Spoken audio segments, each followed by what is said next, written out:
Persediaan sebelum menghadapi banjir. Peka terhadap amaran banjir. Simpan dokumen penting dan sediakan beg kecemasan. Bersedia untuk berpindah sekiranya diarahkan pihak berkuasa. Langkah-langkah dilakukan semasa banjir. Dapatkan maklumat situasi terkini daripada sumber yang sahih. Berpindah segera apabila diarahkan. Jangan sentuh mana-mana peranti elektrik dalam keadaan basah. Jangan cuba harungi air deras. Langkah-langkah dilakukan selepas banjir. Jangan hampiri talian elektrik yang putus atau jatuh. Elakkan memakan makanan yang terkena air banjir. Elakkan terdedah kepada air banjir supaya tidak dijangkiti penyakit berjangkit bawaan air. Pulang ke rumah hanya setelah situasi disahkan selamat.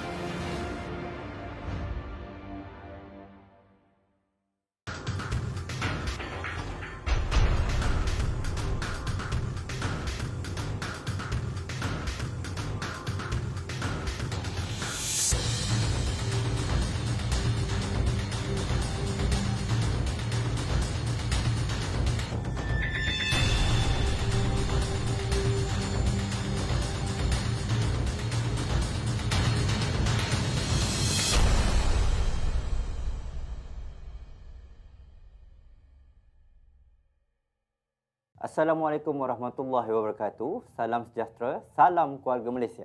Anda bersama saya, Muhammad Fakri bin Makno dalam program Influencer Japan, siri ke-9 edisi Perak tahun 2022 yang kini bersiaran di laman Facebook Penerangan Perak Page. Hari ini, kita akan bawa satu lagi episod menarik yang akan dikupas oleh tetamu istimewa kita. Baru-baru ini, beliau tular di laman media sosial dengan usaha mengangkat isu pemerdagangan orang. Sebelum itu, jom kita saksikan VT.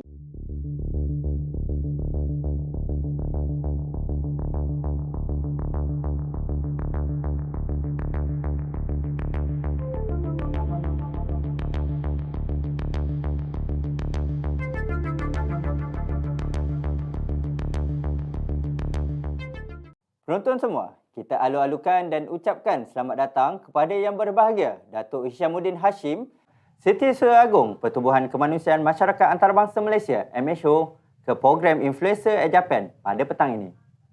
Terima kasih. Apa khabar Datuk? Alhamdulillah, terima kasih. Sihat walafiat. Kami juga ingin mengucapkan ribuan terima kasih atas kesediaan yang berbahagia Datuk untuk bersama kami pada petang ini. Terima kasih. Baiklah, sebelum kita teruskan, saya ingin mengucapkan terima kasih kepada penonton maya yang sedang bersama kami di laman Facebook Penerangan Perak Page. Jangan lupa untuk like, share dan komen di ruangan komen di bawah. Baiklah Datuk, topik yang kita akan bincangkan pada petang ini ialah sindiket pemerdagangan orang. Sebelum kita mengupas lebih lanjut mengenai topik ini, saksikan sudutan video tular yang mencapai 2.2 juta tontonan di media sosial berkaitan isu sindiket pemerdagangan orang. Okey Datuk, macam ni cerita dia. Hari tu masa saya nak datang tu, kawan saya ni ada buat tawaran kerja lah. Dia kata nak tak kerja dengan aku kerja dekat luar negara, gaji pun mahal. Dia kata gaji berapa? Gaji $1,200 USD. Dia kata macam tu. Lepas tu bila saya kata okey tak apa, tunggulah dalam masa 4 hari atau 5 hari saya bagi info dia akan balik kat dia kan. Lepas tu nak jadikan cerita, saya pergilah dekat sana, terus menuju ke tempat sana lah dengan kawan saya tu. Bila saya dah sampai, dia kata kerja ni trader otak FX yang buat forex tu. Kerja anda company Otak FX? Dia kata macam tu, otak FX macam aplikasi pelaburan. Okey. Dah awak pergi kerja sana berapa lama? Malam saya dua bulan juga lah, tapi tak boleh gaji. Di Phnom Penh? Saya tak pasti lah sebab dia hantar, lepas tu dia hantar saya dekat dengan sepadan Vietnam.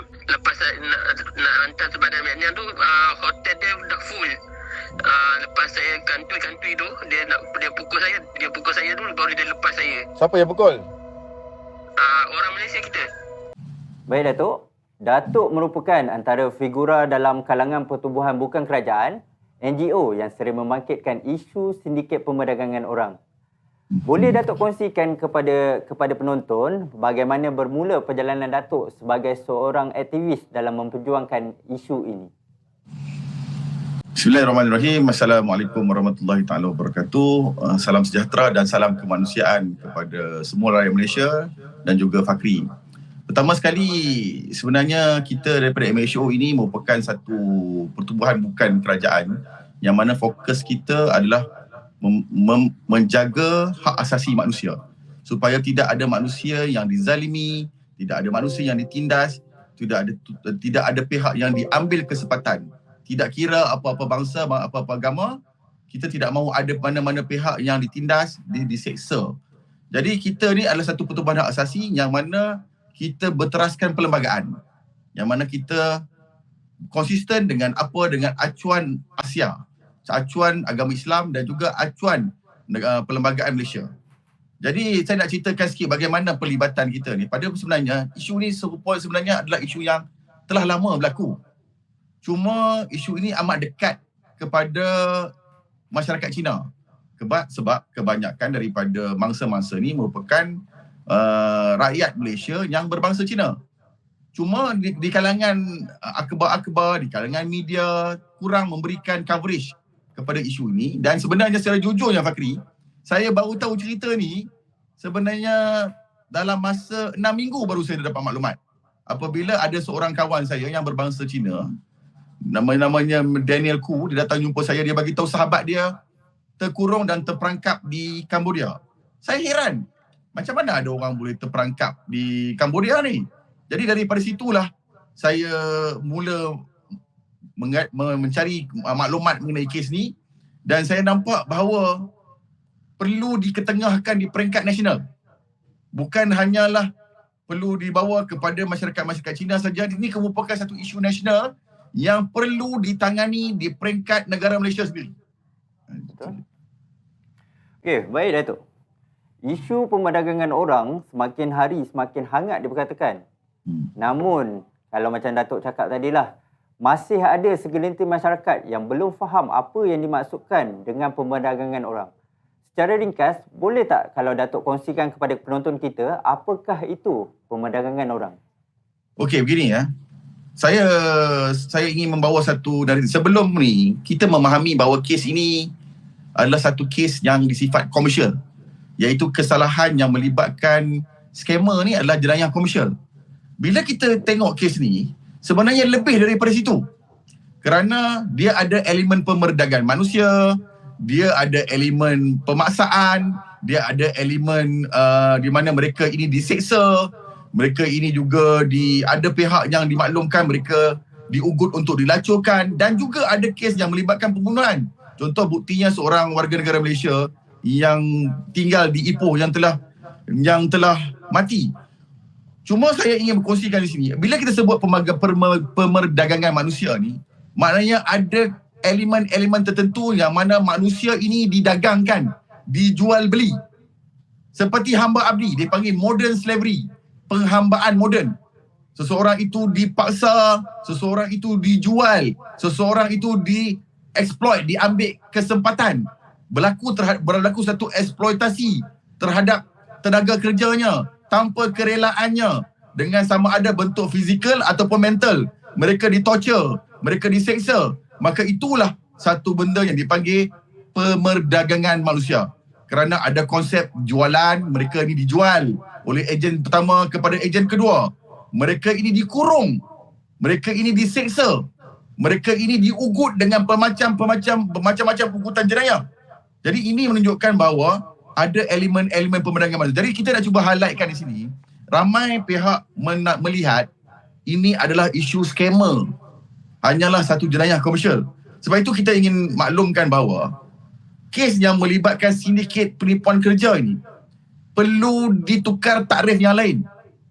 Tidak hanya dilihat kepada penipuan kerja, dia adalah satu jenayah yang begitu kompleks, jenayah sindiket yang begitu disifatkan sindiket antarabangsa yang mempunyai jaringan antarabangsa yang dikawal selia dan dijaga oleh pihak berkuasa negara-negara terbabit.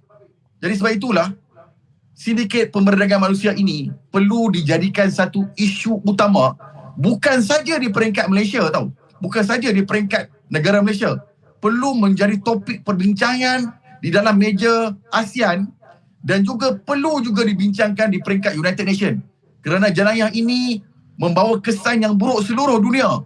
Kerana penipuan yang berlaku ini, walaupun kita sebut Kemboja, walaupun kita sebut Myanmar, walaupun kita sebut Laos, tetapi penipuan ini berlaku di seluruh dunia. Berlaku di Australia, berlaku di Eropah, berlaku di Amerika Syarikat, berlaku di mana-mana negara yang ada. Sebab itulah hari ini kita Malaysia perlu mempelopori isu ini untuk membawa, sebab tidak ada negara hari ini yang membawa naratif ini bahawa ini merupakan satu jenayah kompleks di peringkat antarabangsa dan perlu ditangani jenayah ini di peringkat platform yang lebih tertinggi seperti platform ASEAN dan platform United Nations.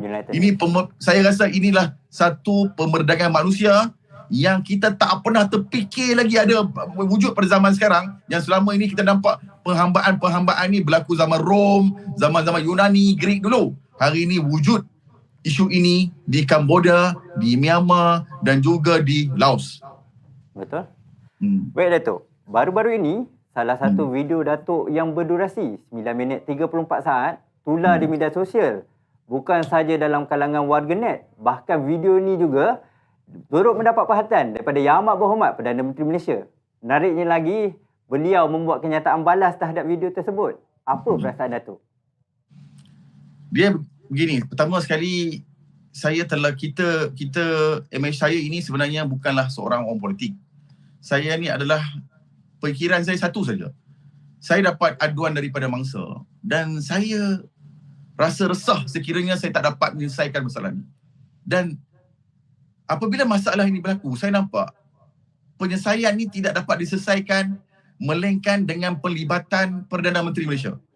Contoh, dalam video itu saya cuba merayu kepada Perdana Menteri kerana saya lihat pertama sekali kita mendesak supaya mereka diselamatkan, mangsa-mangsa diselamatkan.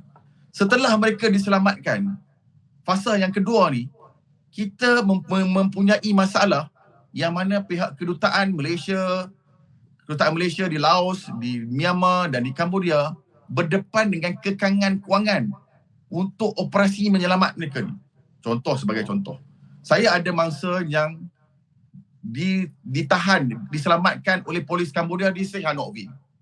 Kemudian mereka nak menuju ke Phnom Penh ni, mereka memerlukan kos pengangkutan dan mereka tidak mampu untuk membayar kos pengangkutan tersebut kerana mereka diselamatkan dengan selai sepinggang.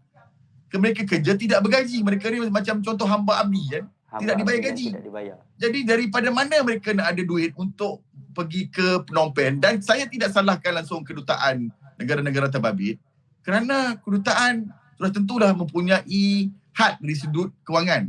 Jadi saya merayu kepada Perdana Menteri kerana saya yakin Perdana Menteri seorang yang berkebajikan, yang atas semangat keluarga Malaysia, meminta supaya dikeluluskan satu kelulusan khas untuk dana, bukan pada kita, kita tak mau dana ni, kepada kedutaan terbabit supaya pegawai-pegawai kedutaan ni dapat menjalankan operasi menyelamat. Sehingga ke hari ini untuk pengetahuan Fakir, Mas Fakri, masalah kita adalah kita mempunyai masa yang stranded di sana. Yang Fakri tengok yang duk balik ni Fakri, semua ni adalah yang mana keluarga mereka berkeupayaan untuk membayar compound, yang berkeupayaan untuk membayar tiket, berkeupayaan untuk membayar kos-kos yang membawa mereka balik ke sini. Ada lagi yang tidak mampu untuk membayar. Jadi kita merayu kepada kerajaan Malaysia, terutamanya Perdana Menteri. Kita bukan merayu untuk kita Fakri, kita tak mahu untuk kita ni. Kita rayu supaya dikeluarkan sedikit peruntukan kepada mangsa-mangsa ni supaya mereka dapat pulang. Ramai lagi yang belum pulang. Ini yang kita rayu atas nama semangat keluarga Malaysia. Betul. Baiklah Datuk, kalau tadi kita bercakap pasal Yang Amat Berhormat Perdana Menteri kan, dengan kenyataan yang dibuat oleh Yang Amat Berhormat Perdana Menteri, warganet kita pun memberi reaksi yang positif terhadap maklum balas tersebut. Apa yang Datuk boleh katakan terhadap sokongan yang diberikan oleh warganet ni? Okey, begini, saya boleh simpulkan begini, bahawa ada dua kumpulan. Satu kumpulan yang simpati terhadap mangsa-mangsa ni. kumpulan yang kedua adalah kumpulan yang tidak bersimpati dan menyalahkan kumpulan ini kerana dikatakan tamak untuk mencari kerja di luar negara. Ada yang mengatakan mereka ini sukarela menjadi scammer dan macam-macam lagi. Saya ingin membetulkan naratif tersebut. Pertama sekali kita kena faham, mereka ini kalaulah mereka sukarela, memang ada kumpulan yang sukarela. Kita tidak bercakap tajuk yang sukarela ni. Kita cakap tajuk yang mana mereka dipaksa dan mereka cuba untuk melarikan diri. Saya nak memberikan contoh apakah bukti yang menunjukkan bahawa mereka ni sebenarnya adalah mangsa. Bukti yang pertama, mereka dikurung. Kalau mereka tak dikurung, kita boleh kata mereka ni adalah pihak yang bersekongkol dengan scammer ni. Malangnya mereka dikurung, mereka diseksa. Takkan kita nak kata orang yang dikurung ni sukarela. Betul. Sebab itu kita kena betul dan kita faham. Mereka pergi pada peringkat awal kerana tawaran kerja itu adalah tawaran kerja yang lain. Ada yang ditawarkan untuk bekerja dengan IT company, ada yang ditawarkan untuk bekerja sebagai kasino, ada yang ditawarkan untuk bekerja sebagai housekeeping untuk hotel tau. Betul. Jadi dia orang pergi sana tiba-tiba dia paksa untuk menjadi scammer. Jadi sebab itu saya nak saya berterima kasih kepada netizen yang menyokong usaha ini dan saya nampak rata-ratanya menyokong usaha ini dan saya ingin memberikan sedikit penerangan kepada mereka yang tidak menyokong untuk memberikan mereka kefahaman. Sebenarnya ini adalah satu pemerdagangan manusia. Kita boleh kata ada pihak yang memang betul-betul scammer, itu ialah pihak yang kita nak tolong ni. Kita nak tolong pihak yang diperdagangkan, pihak yang dijadikan seperti hamba abdi, diseksa, dikurung. Inilah yang pihak yang MHO dan cuba bawa kepada kerajaan untuk mereka diselamatkan dengan kadar yang segera supaya mereka tidak terus menjadi mangsa, tidak terus menjadi hamba abdi di negara-negara tersebut. Baik. Kita dapat lihat, Datuk, pendedahan berkenaan sindiket perdagangan orang dan penyeludupan migran ni dibuat di media cetak, media elektronik, malah turut dikongsi di media sosial. Namun, kalau kita dapat lihatlah, banyak lagi masyarakat ataupun rakyat Malaysia ni yang menjadi mangsa. Apakah faktor atau punca sebenar yang membuatkan mereka terus menjadi mangsa? Okey. Saya ingin memberikan dalam bentuk dia panggil time frame. Sebenarnya banyak mangsa ini adalah mangsa yang sebenarnya mereka keluar setelah PKP. Bermaksud setelah PKP habis, mereka cari kerja tak ada, tiba-tiba ada tawaran yang menarik dan mereka keluar. Dan pada ketika itu kita boleh katakan bahawa exposure ataupun maklumat mengenai isu-isu begini masih lagi dipanggil terhad berbanding sekarang. Itu yang pertama. Yang kedua, kita kena faham, kita boleh kata ada beberapa kategori macam mana mangsa-mangsa ini ditipu. Ada yang ditipu kerana mereka percaya kepada maklumat media sosial seperti Facebook, seperti WhatsApp dan seperti WeChat. Kalau zaman sekarang memang pada bulan-bulan begini setelah viral begini memang tak patutlah. Tetapi ini kita bercakap tajuk 6 bulan yang lepas. Kita cakap 7-8 bulan yang lepas.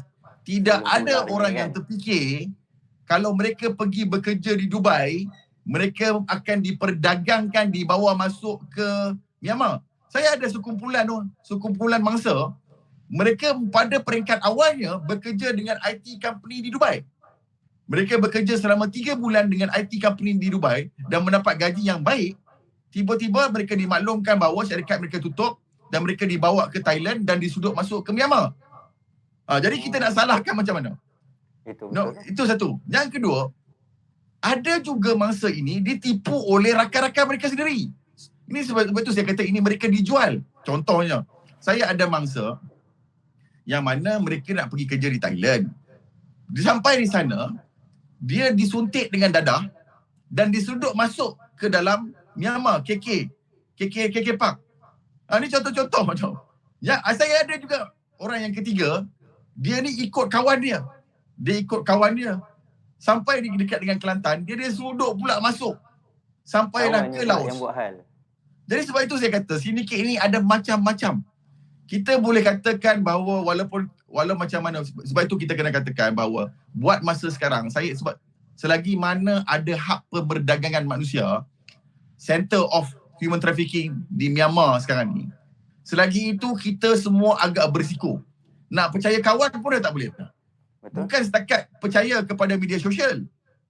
Percaya kawan pun bermasalah sebab saya bagi tahu di sana dia ada macam satu package.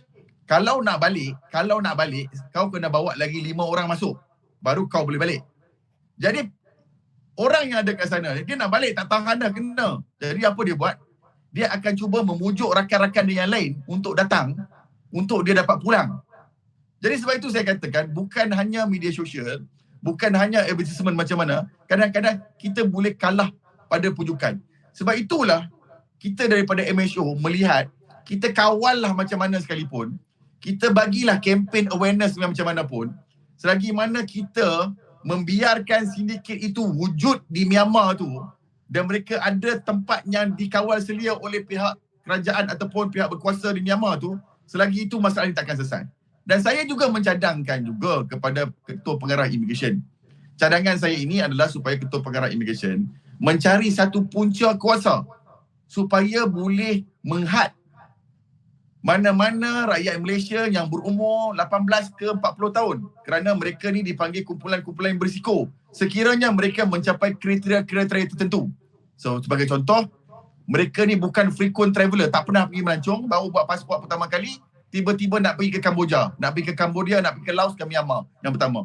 Pergi secara bukan dengan keluarga, pergi dengan kawan-kawan. Ini satu contoh. Signal yang kedua. Signal yang ketiga, tidak mempunyai simpanan wang. Dalam akaun dia ada RM300 je. Bukti wang dia ada RM300 je. Jadi macam mana orang tu nak pergi melancong kalau dia ada RM300? Berkemungkinan besar dia pergi ni untuk bekerja. Percayalah kita cakap. Macam mana sekalipun kita beri kesedaran. Tengok kes scam. Kita ceritalah jangan percaya dengan online scam, jangan percaya dengan online scam. Ada juga makcik yang kena RM300,000 hilang. Sebab itu saya kata, dalam masa kita berkempen memberi kesedaran, kita juga perlu mewujudkan kawalan-kawalan tertentu. Kawalannya adalah kawalan di pintu sepadan supaya dapat menghadkan kumpulan masyarakat Malaysia yang berisiko agar mereka tidak keluar. Dan bukan itu saja, kita perlu berkempen di peringkat ASEAN dan PBB supaya tempat nak kurung orang ni, tempat pemberdagangan manusia ni dihapuskan, tidak dilindungi, dan sekiranya kalau tempat ni tak ada, pada waktu tu tidak ada tempat untuk melakukan pemberdagangan manusia. Selagi mana ada tempat ni, saya boleh katakan kita semua berisiko dan kita perlu menghapuskan tempat ni. Betul. Baik Datuk, sebagai seorang yang begitu dekat dengan isu ni, saya pasti Datuk tahu keadaan rakyat Malaysia menjadi mangsa di luar negara. Bagaimana gambaran situasi yang mereka alami sekarang ni? Okey, dia begini. Dia ada bermacam-macam kumpulan. Kumpulan ni kita boleh kata kita bagi satu contoh lah. Seseorang itu pada mereka awalnya dia akan bekerja dengan syarikat A ataupun ejen A. Sindiket A. Dia bekerja dan dia tak perform. Maka ejen tak perform ni yang bermaksud tidak dapat menipu orang dengan jumlah yang tertentu. Maka sindiket A ni akan menjual orang Malaysia ni pergi kepada sindiket B. Sampai ke sindiket B, dia beli dengan harga tertentu, maka dia akan mula untuk menyeksa. Disebabkan kila tak sampai target. Kemudian kalau kata tak sampai target lagi, dia akan jual lagi kepada agensi. Sebab tengok, kadang-kadang ada satu individu ini dijual sehingga kali kelima. Dan kena faham, semakin lama dia dijual, semakin jauh dijual kepada ejen kedua, ketiga, keempat dan kelima, semakin teruk penyiasaan dia. Dan hingga hari ini, ugutan demi ugutan mereka cuba untuk mengugut rakyat Malaysia ni untuk dibawa masuk ke KK Myanmar. Itulah tempat yang paling saya nampak yang paling teruk sehingga hari ini. Kerana sesaan-sesaan yang ada di situ boleh dikatakan luar biasa. Saya menerima macam-macam aduan daripada mangsa, mereka dikurung. Ada yang tak diberi makan 3-4 hari. Ada yang diugut untuk diambil organ mereka. Ada yang diugut, mereka ambil sampel darah, dia yang diugut untuk diambil organ mereka, dijual untuk ejen untuk ambil organ. Ada yang diugut untuk dilacurkan. Ada yang diugut untuk pelbagai sesaan seperti electric shock dan lain-lain lagi. Jadi sebab itu saya katakan ada perbezaan di antara individu pertama dengan individu mangsa yang pertama dengan mangsa kedua yang ketiga. Bergantung kepada di manakah sindiket itu beroperasi. Cuma naratifnya yang saya nampak hari ini, sindiket-sindiket daripada Cambodia dan Laos setelah berlaku tekanan yang kuat oleh kerajaan, mereka cuba melarikan rakyat Malaysia diseludup masuk untuk dibawa ke Myanmar. Kenapa Myanmar? Mungkin kerana Malaysia tidak mempunyai hubungan yang agak baik dengan Myanmar, yang menyebabkan mereka rasa tekanan daripada Malaysia, kerajaan Malaysia kepada Myanmar tidak akan mendapat hasil yang baik. Sebab itulah saya memaklumkan juga pada Perdana Menteri bahawa sindiket ini sekarang ni sedang membawa mangsa daripada Cambodia dan juga daripada Laos untuk masuk ke Myanmar. Okey, baik Datuk. Tapi baru-baru ini juga kita telah menerima sedikitlah berita gembira, iaitu lebih 200 orang mangsa telah berjaya dikesan dan ada juga yang telah dibawa pulang ke tanah air. Boleh Datuk kongsikan sedikit mengenai perkara ini? Apa yang berlaku sebenarnya? Okey, seperti yang saya maklumkan bahawa sebab itulah kalau tengok yang mangsa-mangsa yang diselamatkan kebanyakannya datang daripada Cambodia. Saya pertama kali saya mengucapkan ribuan terima kasih kepada Kerajaan Malaysia, Kedutaan Malaysia dan juga Kerajaan Cambodia. Walaupun saya boleh katakan Kerajaan Cambodia ni sepatutnya dah buat benda ni dah lama. Mungkin baru ni disebabkan tekanan yang begitu kuat kepada Kerajaan Cambodia, akhirnya Kerajaan Cambodia telah menubuhkan satu task force terdiri daripada pihak polis dan juga Kedutaan Malaysia untuk membantu Kedutaan Malaysia untuk menyelamat. Kita ucapkan terima kasihlah kepada Kerajaan Cambodia.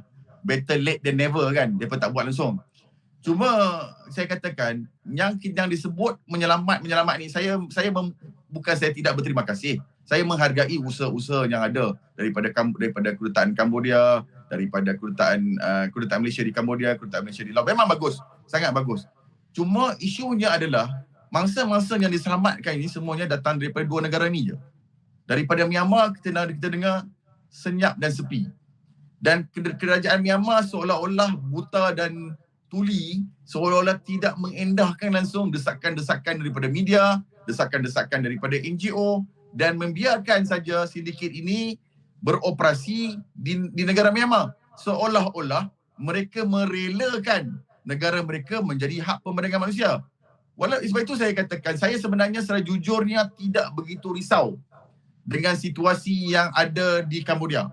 Walaupun begitu, saya ingin maklumkan kepada Kerajaan Malaysia melalui Kementerian Luar Negeri dan juga Kedutaan Cambodia, masih ada lagi yang berada di Cambodia ni yang belum diselamatkan dan belum membuat laporan. Kita daripada NGO akan membantu dengan cara koordinasi dengan Kedutaan Malaysia di Cambodia. So, hanya Kedutaan Cambodia yang boleh koordinat dengan polis di Cambodia untuk bantu menyelamatkan mangsa-mangsa ini. Sebab itulah komen saya dalam tajuk ini, dalam soalan ini adalah saya sebenarnya agak sangat-sangat risau dengan situasi di Myanmar. Sebab itulah pada hari ini, walaupun ada usaha-usaha semua ni, kita MHO tidak lagi berhenti. Kerana sasaran kita hari ini adalah untuk terus memberikan tekanan kepada Myanmar. Kita tidak lagi tekan, sebab itu kita tak nampak kita serah memorandum pada Kedutaan Cambodia. Kita hari ini memberikan fokus utama kita untuk memberikan tekanan kepada kerajaan Myanmar. Kita akan menggunakan segala platform yang ada, platform ASEAN, platform daripada United Nations, platform mungkin ASEAN Plus 3 untuk pelibatan China, supaya kerajaan Myanmar diberikan tekanan. Dengan tekanan yang berlaku kepada kerajaan Myanmar ni, kerajaan Myanmar tidak mempunyai pilihan.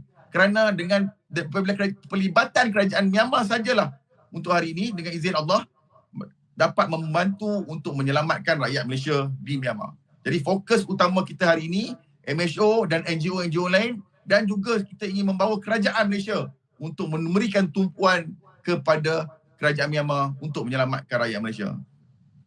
Baik Datuk, akhir sekali boleh Datuk kongsikan harapan Datuk terhadap usaha dan tindakan kerajaan dalam menangani isu pemerdagangan orang dan penyeludupan migran ini?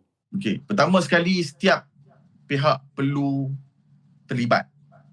Sebab ini bukan satu isu yang kita boleh berbeza dari sudut pandangan masing-masing. Tetapi kita tidak boleh berbeza dari sudut ada mangsa yang dikurung dan dipukul. Kita tidak sampai hati untuk biar apabila ada orang menghubungi kita, membuat aduan, merayu untuk mereka diselamatkan. Takkan kita nak duduk diam, nak rehat. Saya cakap betul-betul Fakri, saya nak tidur pun saya termimpi-mimpi Kerana mereka ni hubungi saya, merayu pada saya, minta mereka diselamatkan kerana mereka dah tak tahan lagi. Jadi kita sebagai rakyat Malaysia perlu merasai apa yang berlaku kepada sahabat kita yang berada di sana, yang masih terkurung dan disiksa. Kita kena menumpukan segala sinergi yang ada masing-masing peranan untuk yang berada di individu perseorangan melarang anak-anak mereka. Kita kena jaga kita. Jangan biarkan lagi mana-mana rakyat Malaysia yang baru untuk pergi ke sana. Halang mereka. Kerajaan pun patut menggunakan segala kekuatan yang ada seperti immigration untuk menghalang, mengawal. Media perlu menggunakan segala kuasa yang ada untuk memaklumkan, memberikan maklumat kepada seluruh rakyat Malaysia supaya tidak tertipu. Dan yang lebih penting lagi, kita tidak boleh rehat hari ini selagi mana ada lagi rakyat Malaysia yang tidak diselamatkan. Kita perlu menggunakan segala kekuatan yang kita ada. Kita perlu mempelopori. Saya rasa Malaysia perlu menjadi champion dalam tajuk ini. Dengan usaha yang dilakukan oleh Malaysia membawa isu ini ke peringkat antarabangsa, sudah tentulah negara-negara lain akan turut serta bersama-sama Malaysia untuk memberi tekanan yang kuat kepada Myanmar. Mungkin Myanmar ini perlu diberikan tekanan dari sudut ekonomi seperti economic sanction. Mungkin Majlis Keselamatan Negara perlu memberikan, ataupun PBB perlu memberikan nota bantahan. Mungkin Malaysia perlu memanggil duta Myanmar untuk memberikan penjelasan kepada kerajaan mengapa perkara ini masih berlaku di negara mereka. Jadi sebab itulah saya hari ini selaku NGO memberi desakan kerana jenayah yang berlaku hari ini tidak sama dengan jenayah yang lain. Dia tidak boleh diselesaikan tanpa pelibatan daripada peringkat kerajaan. Itulah yang kita usahakan hari ini. Baiklah, para penonton, diharapkan isu sindiket pemerdagangan orang dapat segera ditangani oleh kerajaan dan seluruh masyarakat. Bak kata Dato' Isyamuddin kita sebentar tadi, perlu memainkan peranan untuk membendung aktiviti ini. Okey, saya mewakili Jabatan Penerangan Negeri Perak dan kru mengucapkan terima kasih kepada Yang Berbahagia Datuk atas kesudian bersama kami petang ini. Jadi sampai di sini saja program diskusi kita kali ini. Nantikan episod Influencer Japan edisi Perak pada masa akan datang dengan topik yang lebih menarik. Sehingga berjumpa lagi. Sekian. Terima kasih. Assalamualaikum warahmatullahi wabarakatuh. Salam keluarga Malaysia.